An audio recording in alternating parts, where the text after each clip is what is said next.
Now the Apollo Twin is a Thunderbolt-equipped Mac audio interface that also includes DSP processing power for running UAD2 plugins. Let's take a look at the features on the Apollo Twin.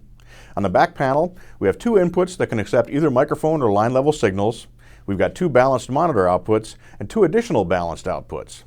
Beyond that, we have an optical input. Now that can accept either 2-channel SpeedIF signals or 8-channel ADAT signals. On the front panel, we have an instrument input and a headphone output. All those inputs and outputs are controlled right here on the front panel of the Apollo Twin. If we go to the far left, we have a preamp switch. That takes us between the two inputs. So here we're on channel 1. If we hit that again, it takes us to channel 2. Pushing the input switch cycles us between mic, line, and the instrument level input. We've got a switch here that engages a low-pass filter, another switch for 48-volt phantom power, a switch for pad, and a switch for phase reverse. Then we've also got a switch that links the two channels together for when you're stereo recording. The large central knob is used for controlling input gain, and it's also a switch, so it takes us between the two channels in this case. Now if we go over to the right, we have a monitor switch. When we select that, it takes us to the central volume knob controlling our output level for our monitors. If we hit it again, the output knob switches to control the volume level for the headphones. So very straightforward, very simple to operate. All the controls you need are right here under your fingertips. We've got two input meters, we have two output meters, so you can easily see what's going on with your signals as well. The Apollo Twin interfaces with your computer using Thunderbolt, and it comes with console software as well. This console software is very important because it allows us to route signals to and from our DAW, as well as perform other important tasks. For example, down here, we have faders, we have solo, mute buttons, and pan controls. Those are for setting up latency-free monitoring when you're tracking signals or when you're recording. The first two fader channels show us the input from the Apollo Twin. The next one shows us the digital input. Now in this case, I've got it set for SpeedIF digital format, so it's a stereo input. If we change that to an ADAT format, it would expand out to 8 inputs, and we'd see those span across here and fill up this black space. We've also got 4 virtual inputs, and those allow us to route signals back from our DAW through plugins inside the console. Up here we have insert slots for plugins.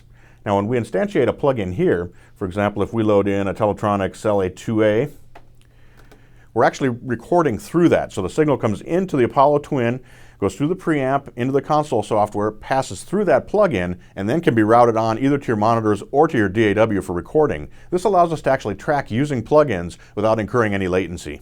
We also have 2 aux sends, and those route over here to 2 more sets of insert slots, and down here to 2 faders, and that allows us to set up effects that we want to use when we're monitoring, such as delay and reverb for ambience in headphones or in monitor mixes. On this side of the console, we have our master section, which includes 2 stereo meters. We've got a switch here that allows us to either record with those plugins we have in the console or just send them to the monitors. We can set up our headphone source. We can do a recall of the console, so if you're tracking and you have a particular setup you want to use again, you can quickly recall that. We can select our monitor source, which can be headphones, it can be our monitor output, or output 3 and 4. And we also have additional control over the monitors down here. We can set those to mono, we can completely mute the monitors.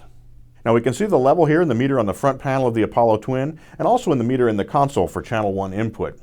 Now if we open up that LA2 plugin we inserted earlier, we can see that the signal is also passing through that, and again we can route that just to our monitors, or we can also route that to our DAW and record the signal with that compression.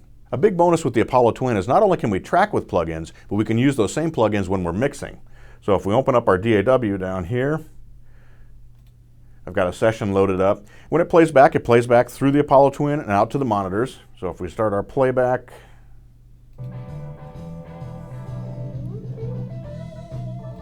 we're feeding the signal straight out to our speakers, and again we can see our meters right here on the front panel of the Twin. Now if we want to add a plugin to this, we can simply drag it out. We'll add a 4K channel strip here on the bass, and we open that up. Now that plugin is inside our DAW, but it's actually using the DSP power from inside the Apollo Twin, so it's not impacting the CPU power we have in our computer at all. The Apollo Twin makes a great centerpiece for your studio because it has great sounding preamps, and you can expand it as well. With that ADAT optical input, you could route 8 additional mic preamps inside the Apollo Twin through to your DAW. It has the DSP power on board for running plugins both when you're tracking and when you're mixing. And a really cool thing about it is when you're not using it in your studio, you could throw it in a backpack and it makes a great portable solution as well. I hope you enjoyed this look at the Universal Audio Apollo Twin. I think this interface is going to find its way into a lot of recording studios.